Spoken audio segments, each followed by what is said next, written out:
Baniza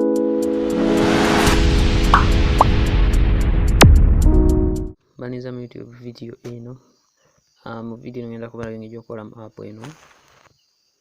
This app down here. So I gave it a very simple name. Kanfuna wenso ogireka mu space. So gidati mulengera its name. Najituma tweet nsonga app eno nagikola nze kennyini cause nakizula nti engeri zitali ku Twitter ya missing a lot ever since Elon Musk took control of Twitter.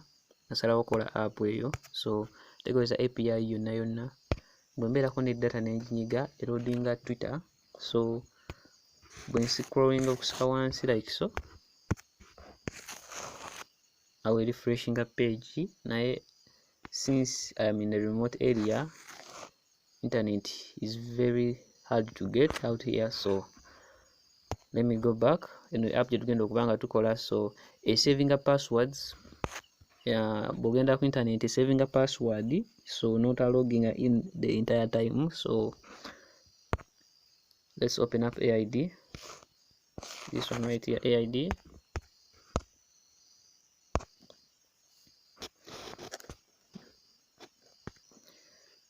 Okay, after new Android project amaze okubikola aide. So erinnya ndagiwa tweets 2.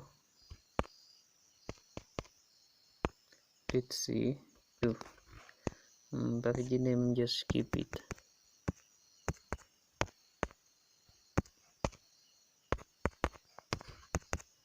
Very simple and creating.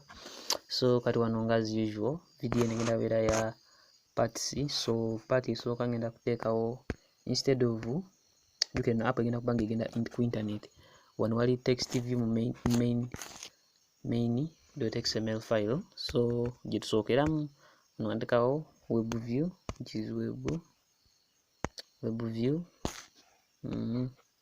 Wano nsooka nzigyawo string eno nasonga web view si text view. So ngijjawo ntekawo id as it follows.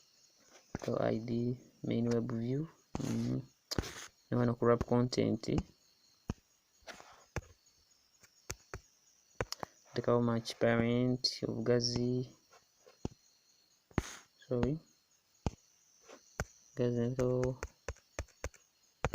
and match parent. So as of now nesooka saving. Of course steps ziddako ngenda kuzi already no feelingamu in the next page. For example, app yange ya Twitter bwe loadinga page obeerawo ka progress bar gulu wano katambula kadde eri ka progress bar akaba ka loadinga. So mu app yange sinnakassaamu naye mweno yo mweri. So wano mu kudesigninga main XML files kati sigenda kateekamu naye nga tugenda ku main activity. So simply sliding nzoba nonyiga waggulu. Main activity nga bulijjo wano ngenda sooka mpozingemu mala okukola instance. Okay, kati essaawa eno yo web view maze ogiteekawo basically. So kati nnokola nina ku long press ngako nyiga ku import webkit eya web view. So making sure nti watching series zino zonna zingenda olirizinga zonna oziraba paka ku end, otherwise tojja bitegererako ddala. So kikwetagisa okubanga ogoberera buli episode yemba nsobodde okuploadinga. Pozi nekirala video zino zintwalira obudde obungi okwarranginga. So bambi liking oba subscribing.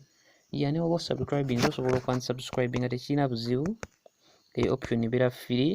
So atudde mu code wano nga nyiga find view by id read id dot main activity view.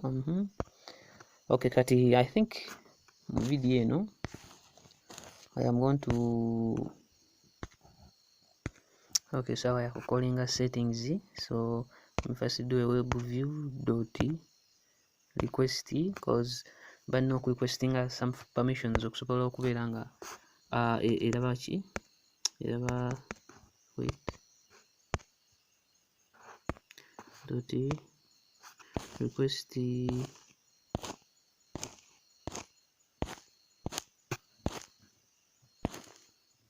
request focus.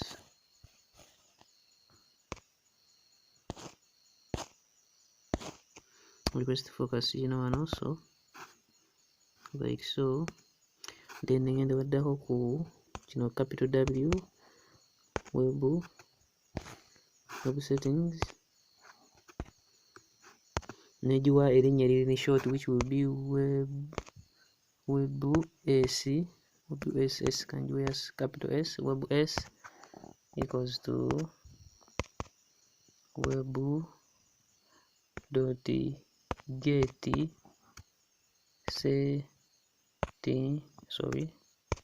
settings and defining kati eno web gitadde ya capital S nenda nenjita nenga web dot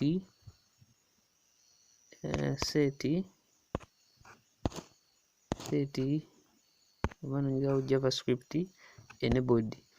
Website ezimu teziba za HTML yoka hypertext something njirabiddemu, if you know it giwandike wansi mu description bambi follow ya HTML. So website ezimu nga mbadde bagamba teziba za HTML yoka, ziba za javascript, so kiba kijja kunetagisa okuenablinga javascript. So nyinga mu javascript true. For example, player yo eplayinga music ekozesa javascript, sekozesa javascript tekozesa HTML yadde ne HTML so gikozesa okuplayinga music naye even nabyo nja bibasomesa nga tutandise okukola ki, okukola websites. So subscribinga maaso kaawo ngenda tandika okukola tutorials ng'egyo osobola okolamu website eyo n'ogipublishinga ku internet ku bwereere.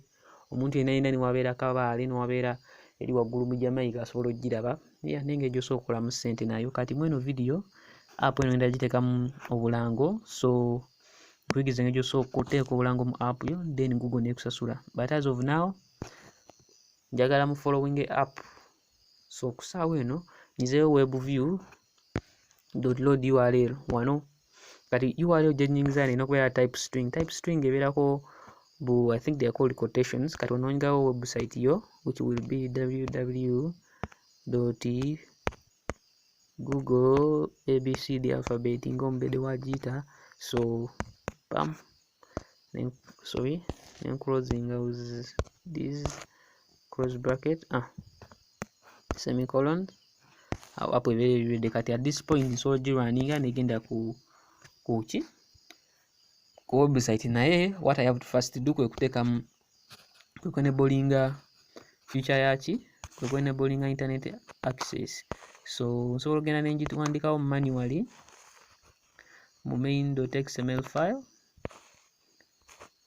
Let me just main first file, nteekamu permission yange ya get internet permission.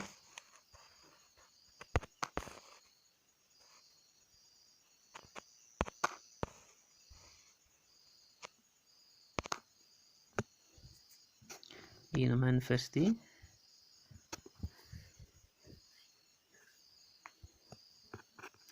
as you can see my manifest app is very much empty. There is no permission requested. So as of now let me first pause the video and I add them. As you can see, user permission has been added on this line, so it goes up to there, which is user permission name and with permission internet. Kati so wano when running app nenga ku run. So this is the cursor general course and nenga ku build.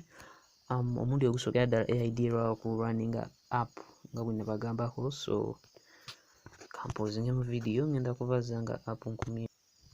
Okay, maze okugi installinga sawa ya ku runninga kunja open.